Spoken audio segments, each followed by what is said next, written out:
नमस्कार दोस्तों, मैं Arun Ahuja tax law educare society की तरफ से आपका स्वागत करता हूं। दोस्तों, जैसे आज ऑनरेबल फाइनेंस मिनिस्टर ने बजट पेश किया, तो हमारे साथ टैक्स लॉ एजुकेयर सोसाइटी के प्रेसिडेंट डॉक्टर रवि गुप्ता जी हैं। सर, मैं आपका इस बजट टॉक में अभिनंदन करता हूं। सर, इस बजट में जैसे बहुत ज़्यादा एक्सपेक्टेशन थी, शुरू से ही लग रहा था कि सैलरी क्लास और मिडिल इनकम ग्रुप के लिए कुछ आएगा, और जैसा हुआ भी है। तो सबसे पहले जो कि बहुत एंक्शस है लोग ये जानने के लिए कि इंडिविजुअल्स को इस बजट में क्या रिलीफ मिला। अरुण जी, ये बजट एक बहुत ही मिडिल क्लास के लिए स्पेशली बहुत ही बेनिफिशियल बजट है और इसमें बहुत सब्सटैंशियल रिलीफ्स, जितने मेरे ख्याल से लोग एक्सपेक्ट भी नहीं कर रहे थे, उतनी रिलीफ टैक्स में मिली है। बजट में बेनिफिट जैसे हम जानते हैं, अब गवर्नमेंट की इंसेंटिव यही है कि नई स्कीम में लोग शिफ्ट करें, तो इसलिए जो भी टैक्स का बेनिफिट मिला है वो उन्हीं को मिला है जो बेसिकली ऑप्ट करेंगे नई स्कीम के लिए। इसमें टैक्स के स्लैब्स हमारे बहुत से चेंज कर दिए गए हैं। पहले हमें टैक्स स्लैब्स जो बेनिफिट मिलता था वो कम था। अब जो नए स्लैब्स हैं उसमें अब 4 लाख तक की इनकम पे कोई टैक्स नहीं है। 4 से 8 लाख तक की इनकम वालों के लिए 5% टैक्स है। 8 से 12 लाख तक 10%, 12 से 16 के लिए 15%, 16 से 20 के लिए 20%, 20 लाख से 24 लाख तक की इनकम वालों के लिए टैक्स रेट 25% है, और जिसकी इनकम 24 लाख से ऊपर है उसी के लिए 30% टैक्स ब्रैकेट अब लगेगा। इसके साथ साथ जो रिबेट मिलती है टू इंडिविजुअल्स, सेक्शन 87 में जो रिबेट मिलती है, पहले 7 लाख तक की इनकम पे टैक्स नहीं लगता था, अब 12 लाख तक की इनकम पे कोई टैक्स नहीं है। ये एक बहुत सब्सटैंशियल रिलीफ है।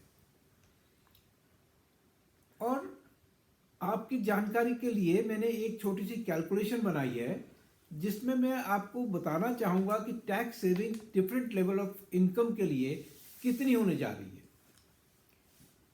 फॉर एग्जांपल सर, हम 12 लाख की स्लैब को ही लेते हैं कि 75,000 की स्टैंडर्ड डिडक्शन है, तो हम क्योंकि उसका भी रिलीफ है, तो 12.75 लाख की अगर मेरी सैलरी इनकम होगी तो पहले क्या जाता था?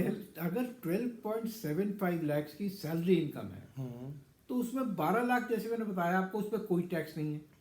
प्लस आपको 75,000 की स्टैंडर्ड डिडक्शन मिलती है, तो यानी कि 12,75,000 तक की सैलरी वालों के लिए अब कोई टैक्स नहीं है। पहले इन लोगों की टैक्स लायबिलिटी बनती थी अबाउट 83,200 रुपीज़, तो इनको पूरा 83,200 की अब सेविंग है। ठीक है, यानी ऑलमोस्ट 7,000 रुपीज़ पर मंथ ये एक सैलरी वाले के पॉकेट में एक्स्ट्रा मनी आने वाला है। So this is a very substantial relief. रफली 7,000 पर 7,000 रुपये पर मंथ की रिलीफ, तो एक बहुत अच्छा फिगर है। सर, मतलब 1 लाख की सैलरी पे रफली 7% की हाँ जी, रिलीफ है। हाँ, तो 1 लाख से ऊपर वाले सैलरी वाले को कोई टैक्स देने की जरूरत नहीं है। ठीक है। इसी तरीके से डिफरेंट स्लैब रेट्स पे अगर मैंने कैलकुलेट करा, जिसकी इनकम 15 लाख रुपए की है उसको 32,500 रुपीज़ का टैक्स बेनिफिट मिलेगा। जिसकी इनकम 16 लाख रुपए की है पर ईयर, उसको 40,000 रुपीज़ का रिलीफ मिल रहा है। 20 लाख रुपीज़ इनकम वाले के लिए 85,800 रुपीज़ का रिलीफ है। और इसी तरीके से अगर किसी की इनकम 25 लाख रुपए की है तो उसको 1,14,400 रुपए की टैक्स रिलीफ मिलती है। तो ये एक बहुत सब्सटैंशियल टैक्स रिलीफ है जो कि मिडिल क्लास पर्सन्स के लिए इस बजट में प्रोवाइड की गई है। So I think this is more than what you could expect from a budget. एक साल में अगर इतना टैक्स रिलीफ मिल जाए तो I think middle class should be happy about it. Sir middle class को कुछ जैसे सीनियर सिटीजन को टीडीएस वगैरह में भी रिलीफ है सर, उसके ऊपर कुछ कहेंगे कि कुछ जैसे लैंडलॉर्ड्स को, जो छोटे कुछ लोगों का मेन इनकम का जरिया ही Rental income। B tier cities और सी टायर सिटीज में रेंटल होता है, तो आप कुछ। हाँ जी, अरुण जी देखिए, इसके टीडीएस के प्रोविजंस को भी बहुत रैशनलाइज करा गया इस बजट में। खासकर सीनियर सिटीजन्स जिनकी बेसिकली इंटरेस्ट इनकम है, या जो लोग रेंट पे डिपेंड करते हैं और उनका काफ़ी सारा पैसा टीडीएस में चला जाता है, फिर उनको रिफंड लेना पड़ता है रिटर्न फाइल करने के बाद, उनका काफ़ी देर तक पैसा ब्लॉक भी रहता है, तो उनको ये काफ़ी सारा रिलीफ इस बजट से मिला है। जो थ्रेशोल्ड लिमिट है, जिस इनकम के ऊपर टीडीएस कटता है, उसमें सब्सटैंशियली इस साल में इंक्रीज करा गया है। जैसे कि इंटरेस्ट इनकम है, अभी तक सीनियर सिटीजन को अगर बैंक से 50,000 रुपीज़ का इंटरेस्ट मिलता है, अप टू 50,000 बैंक वाला कोई टीडीएस नहीं काटेगा, whether it is interest from A bank और ए कोऑपरेटिव सोसाइटी। अब इस लिमिट को हमने डबल कर दिया, 50,000 से लेकर 1 लाख तक ले आए, यानी 1 लाख तक का इंटरेस्ट अगर आपको बैंक से या कोऑपरेटिव सोसाइटी से मिलता है for a senior citizen, there will be no TDS on that. Other than senior citizen की लिमिट पहले 40,000 की थी, उसको हमने बढ़ाकर 50,000 कर दिया। इसी तरीके से जैसे आप जिक्र कर रहे थे रेंट का, पहले रेंट पे टीडीएस कटता था if the rent received during the year was more than 2,40,000 in a year, यानी 2,40,000 रुपए से ज़्यादा साल में अगर रेंट मिलेगा तो tenant would deduct TDS on that. अब इसको हमने चेंज कर दिया, अब हमने प्रोविजन कर दिया if the rent exceeds 50,000 rupees per month और part thereof, then only tax will be deducted. तो यानी अगर मेरा मकान मान लीजिए अगर सिर्फ साल में 6 महीने के लिए किराए पर लगा और उसमें जो है rental income is less than 50,000 rupees per month, तो मेरा कोई टीडीएस नहीं कटेगा। तो इस तरीके से बाकी भी सब में लिमिट्स बढ़ाई हैं। प्रोफेशनल्स के लिए जहाँ 30,000 रुपीज़ की लिमिट होती थी, उसको बढ़ाकर 50,000 रुपीज़ कर दिया गया।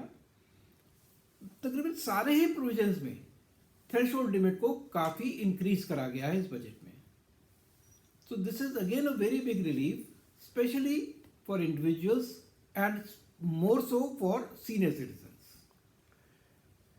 सर पहले एक सेक्शन था 206 AB, that is you have to require to deduct more TDS at the rate of 20% when SSC is not filing any return। तो उसके बारे में भी कुछ चेंज आया। वो एक बहुत बड़ा था क्योंकि वो हेडिक था कि उसको ढूंढना कि जिसका हम डिडक्ट कर रहे हैं वो रिटर्न भर रहा है कि नहीं भर रहा। हाँ, ठीक कहा आपने अरुण जी। जो सेक्शन था वो ये कहता था कि when I am making a payment to a person and that payment exceeds the threshold limit, I am required to deduct tax at the specified rate। 5%, 10% काटना है, कई केस में 2% काटना है। पर if the other person is a non-filer of income tax return or he does not have a PAN, दोनों अलग अलग conditions, I had to deduct tax at 20%। अब ये जो है जो पेमेंट कर रहा था उसकी रिस्पॉन्सिबिलिटी हो गई to find out whether that other person is filing the return और नॉट। उसके लिए गवर्नमेंट ने एक यूटिलिटी भी बनाई where I could go and verify, but ये एक बहुत कम्बरसम प्रोसीजर हो गया था for the payer to find out whether the recipient is actually filing the return और नॉट। तो अब हमने उस प्रोविजन को ओमिट कर दिया। अब सिर्फ if the recipient does not have a PAN number, तब higher rate of TDS लगेगा। Whether he is filing his return or not, then I am not concerned. The deductor will only have to see if the person has a PAN or not.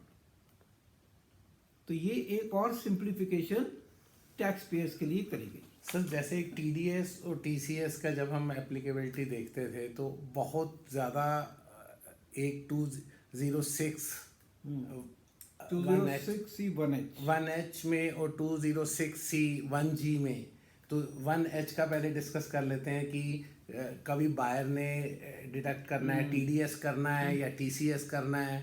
दोनों transaction पे कभी कभी दोनों tax हो जाते थे, तो दोनों लोगों को कंप्लायंस पूरे करने पड़ते थे। तो वो एक इशू भी इस रिटर्न में जैसे आपसे डिस्कस हो रहा था कि कुछ आप बताइए प्लीज़। ये अरुण जी 4-5 साल पहले प्रोविजन आया था टीसीएस का और टीडीएस का।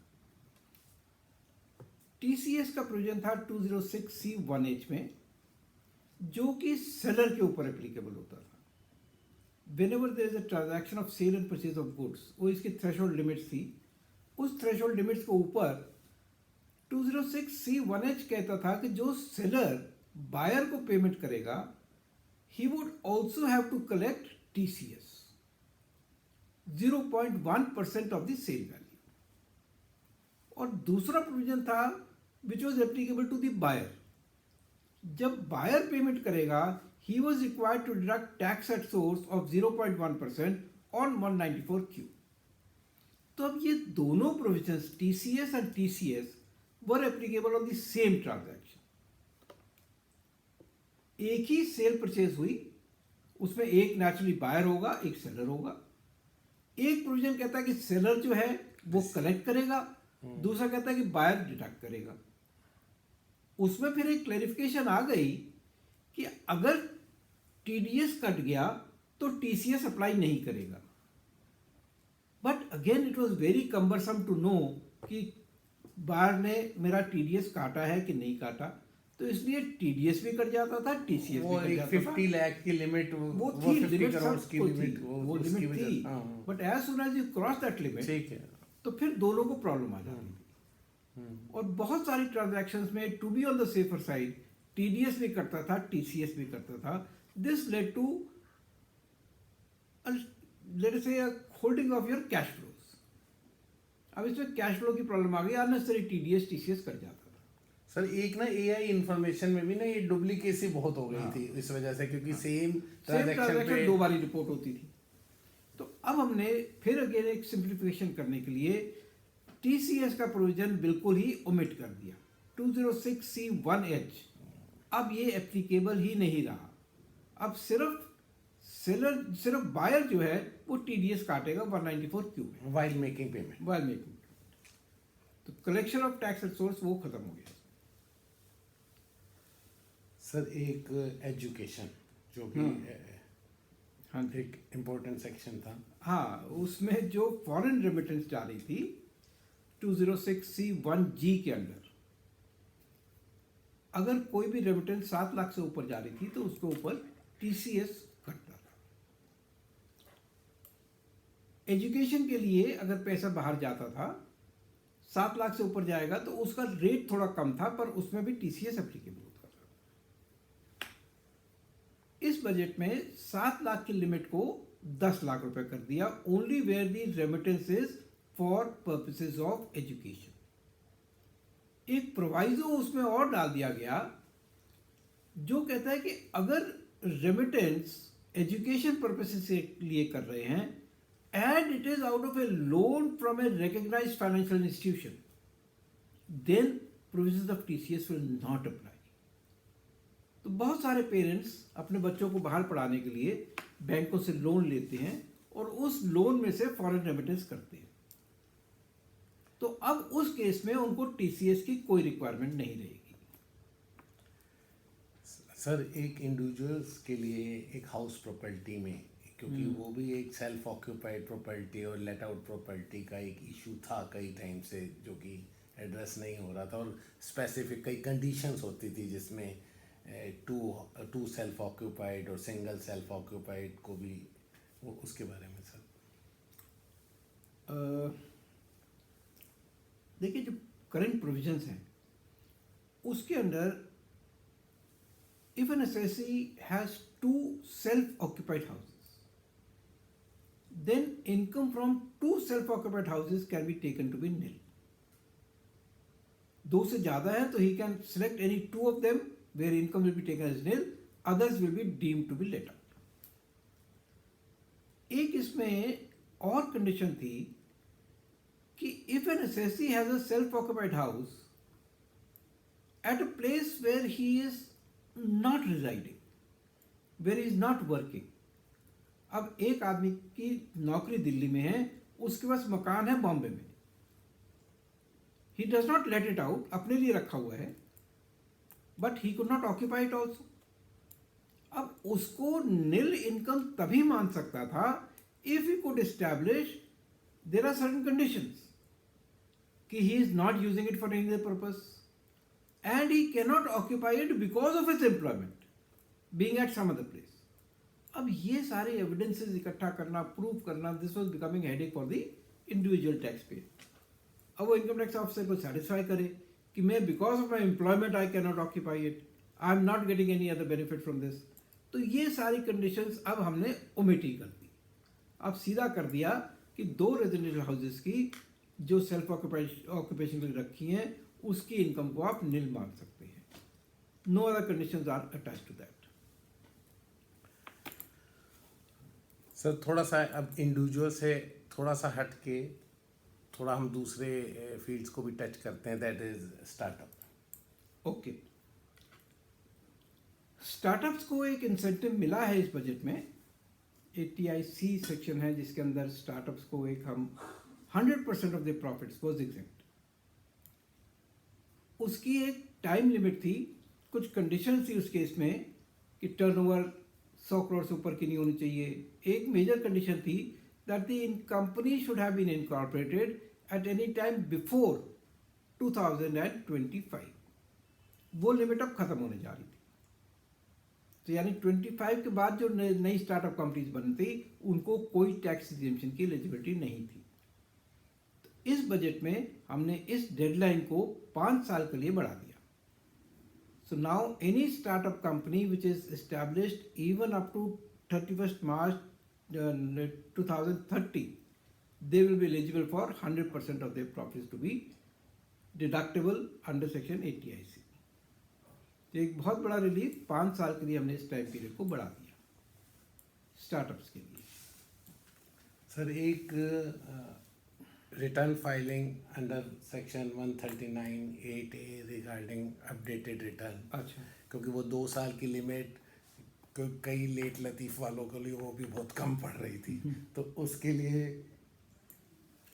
देखिए पिछले साल एक बहुत बढ़िया प्रोविजन आया था ये, जिसमें अपडेटेड रिटर्न्स अलाउ करी हुई थी कि अगर कोई एसएससी ने अपनी रिटर्न नहीं फाइल करी, टाइम लिमिट निकल चुकी है, या later on he finds that some income has been omitted to be filed in the return file कर दी पर कुछ इनकम रह गई दिखाने से, तो उसमें या तो वो जब इनकम टैक्स डिपार्टमेंट पकड़ेगा तो उसके ऊपर इंटरेस्ट, पेनल्टी वगैरह सब कुछ पे करना पड़ेगा।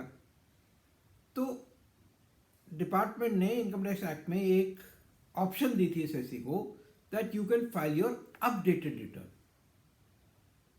उसकी बहुत सारी कंडीशंस प्रिस्क्राइब करी हुई थी कि आप अपडेटेड रिटर्न में रिफंड नहीं ले सकते, you can not reduce your income, या जहाँ पर सर्च एंड सीजर के केसेस है वहाँ नहीं कर सकते। तो ऐसे बहुत सारी कंडीशंस उसमें प्रिस्क्राइब थी। अपडेटेड रिटर्न फाइल करना अभी तक 2 साल के लिए अलाउड था, और उसके साथ कंडीशन थी कि यू हैव टू पे एन एडिशनल टैक्स।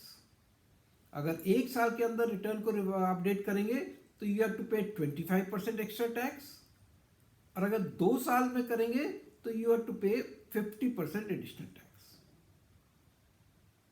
अब गवर्नमेंट को लगा कि कुछ लोग ऐसे भी हैं जिनके लिए 2 साल का पीरियड निकल गया, now they get information that there was some income which is taxable, they have not declared in the return और they have not filed the returns even for earlier years. तो अब ये 2 साल के पीरियड को बढ़ाकर हमने 4 साल कर दिया। So now you can file updated returns for 4 assessment years. पहले ईयर के लिए 25% एडिशनल टैक्स, सेकेंड ईयर के लिए 50% एडिशनल टैक्स, ये पहले की तरह ही है। थर्ड ईयर की अगर आप रिटर्न अपडेट करेंगे तो यू हैव टू पे 60% एडिशनल टैक्स, और फोर्थ ईयर की करेंगे तो यू हैव टू पे 70% एडिशनल टैक्स। तो अभी भी ये बेनिफिशियल प्रोविजन है। You are saving your interest and penalties. आप 70% टैक्स दे दीजिए तो आपका नॉर्मल जो है वो पेनल्टी वगैरह से आप बच जाते हैं।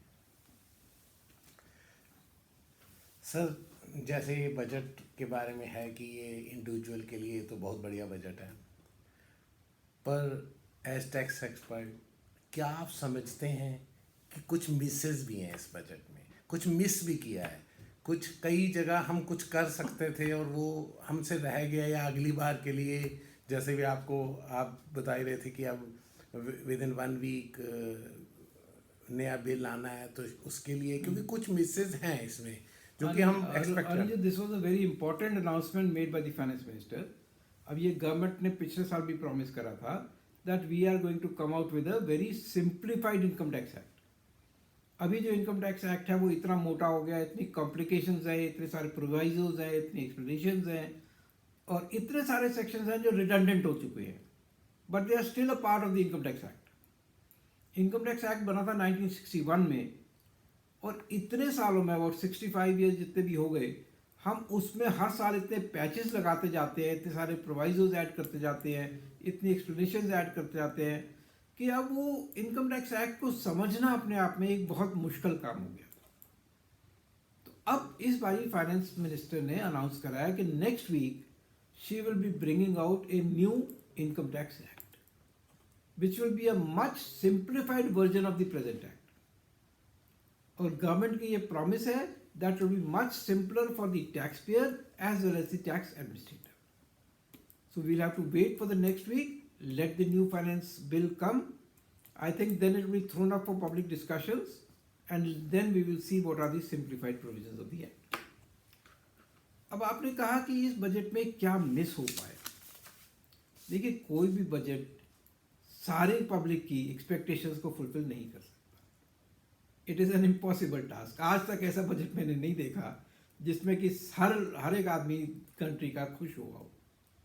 कुछ ना कुछ चीज़ें रह जाती हैं, there is always a chance for improvement. और गवर्नमेंट की भी अपनी लिमिटेशंस होती हैं। किसी टाइप पे वो किसी सेक्टर को बेनिफिट दे सकते हैं, किसी टाइप पे किसी सेक्टर को दे सकते हैं, एक ही टाइप पे हर एक सेक्टर को नहीं दे सकते। इस बजट में जो चीज़ मुझे मेन मिसिंग लगी और जो एक बहुत बड़ी प्रॉब्लम कंट्री के सामने है, that is regarding unemployment. Her election में ये एक फोकस में थोड़ा सा इशू आता है, बट ये इलेक्शन का मुद्दा कहीं नहीं बनता। कोई भी पार्टी अनएम्प्लॉयमेंट के बारे में बहुत खुल के बात नहीं करना चाहती, virus it is a very big problem for the country. Sir क्योंकि एक्सपेक्ट तो ये कर रहे थे कि एम्प्लॉयर्स को एक अच्छा बेनिफिट दिया जाएगा कि फॉर न्यू रिक्रूटमेंट्स और नेट रिक्रूटमेंट्स, बट जो एक 10-15 साल पहले एक सेक्शन आया था 115 और वो भी मैन्युफैक्चरिंग के लिए था, और वो भी मैन्युफैक्चरिंग के लिए था। ट्रेडर्स अगर एम्प्लॉयमेंट देते हैं और अगर एम्प्लॉयमेंट सर्विस इंडस्ट्री दे रही है एम्प्लॉयमेंट, और आज के दिन पे इंडिया में service industry is the main.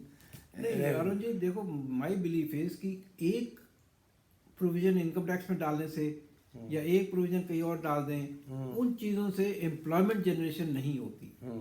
उससे थोड़ी सी टैक्स सेविंग जरूर हो सकती है, टैक्स इंसेंटिव मिल जाता है, बट लोग एम्प्लॉयमेंट जनरेशन सिर्फ इसलिए नहीं करते कि उनको थोड़ी सी टैक्स बेनिफिट मिल जाए। Agree.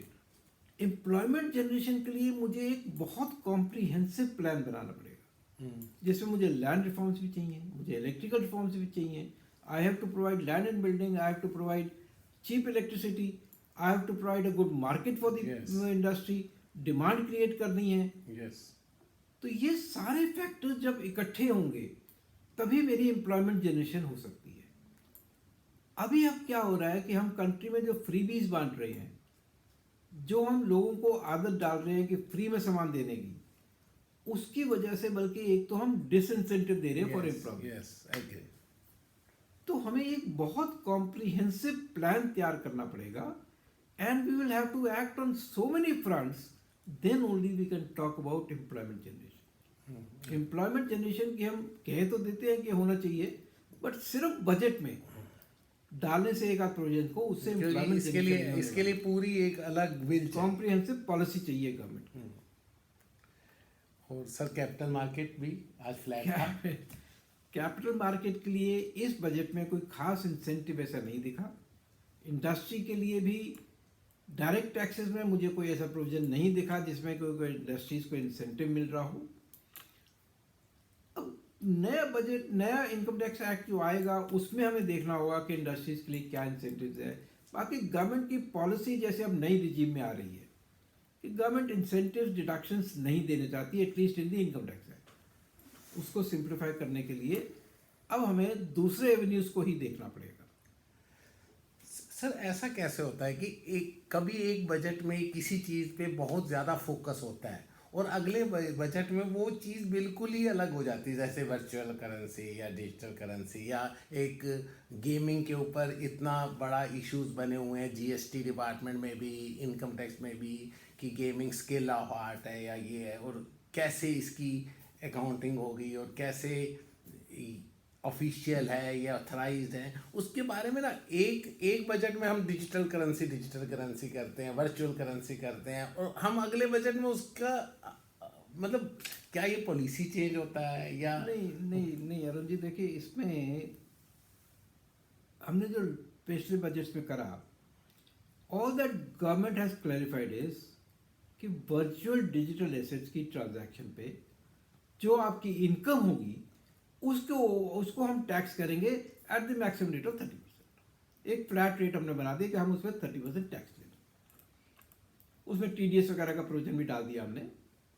So that was only regarding taxation of the income generated from virtual digital assets, including with your digital currency, bitcoins वगैरह सब उसमें आ गए। गवर्नमेंट ने अपनी तरफ से अभी तक ये नहीं क्लैरिफाई करा whether these transactions are legal or not in our country. बहुत सारी कंट्रीज में बिटकॉइंस की ट्रेडिंग, करेंसी को रखना, दिस इज लीगलाइज्ड।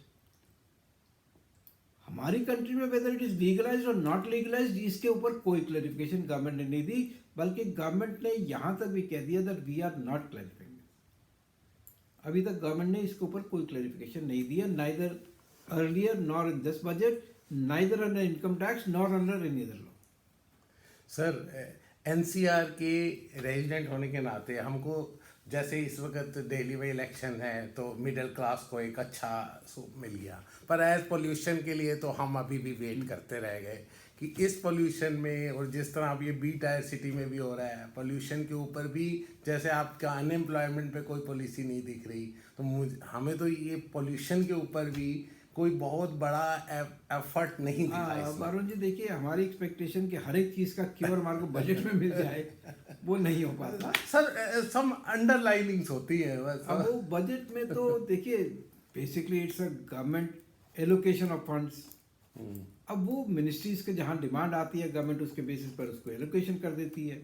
कुछ छोटे मोटे चेंजेस इनकम टैक्स में आ जाते हैं, but everything does not find a cure. नहीं, इस बार इंडिविजुअल को तो जो मिला है टैक्स का रिबेट, टैक्स का बेनिफिट देना 7,000 per month for 1 lakh salary is the huge benefit, huge benefit. वो ठीक है। तो जो अभी तक हमने कभी देखा नहीं था बजट्स में कि इतना बड़ा बेनिफिट वन शॉट में दे दिया गया। ठीक है अरुण जी, इस बार इतना बेनिफिट मिला है एंड लेट अस होप कि हर साल ऐसे बेनिफिट मिलता रहेगा। और मिडिल क्लास की पॉकेट में जितना पैसा जाएगा, that is one of the methods of creating demand. Yes, जितना पैसा मिडिल क्लास के पास जाएगा उतना उसकी स्पेंडिंग कैपेसिटी बढ़ेगी, उतनी मार्केट में डिमांड क्रिएट होगी और इन्हीं चीज़ों से हमारी इकोनॉमी की ग्रोथ आगे हम प्रोजेक्ट कर सकते हैं। ओके सर, ओके दोस्तों, thank you for your connecting to us. और सर सब लोगों से कल बजट टॉक है हमारा सुबह 9:30 पे। डॉक्टर गिरीश आहूजा जी हमें ज्वाइन करेंगे इस प्रोग्राम में, ज्वाइन करें। He will be the main speaker in this session. बहुत ही माने हुए हमारे टैक्स एक्सपर्ट, टैक्स गुरु माने जाते हैं सारी कंट्री के। तो he will lead the discussions on the amendments in the finance bill, और उसमें हम पूरे बारीकी से clause by clause analysis, budget में क्या क्या चेंजेस आई हैं, उसको सारे को पूरा डिस्कस करेंगे। दोस्तों हमारे YouTube चैनल पे एक लाइव होगा सुबह 9:30 पे, tax law educare society. Please जुड़े रहिएगा हमारे YouTube चैनल पे टैक्स लॉ एजुकेयर सोसाइटी, और वेबिनार पे भी आप गूगल करेंगे indiataxlaw.com पे तो आपको लिंक्स मिल जाएंगे, वेबिनार ज्वाइन करिएगा या आप YouTube पे लाइव रहिएगा। Okay, thank you. Thank you. Thank you.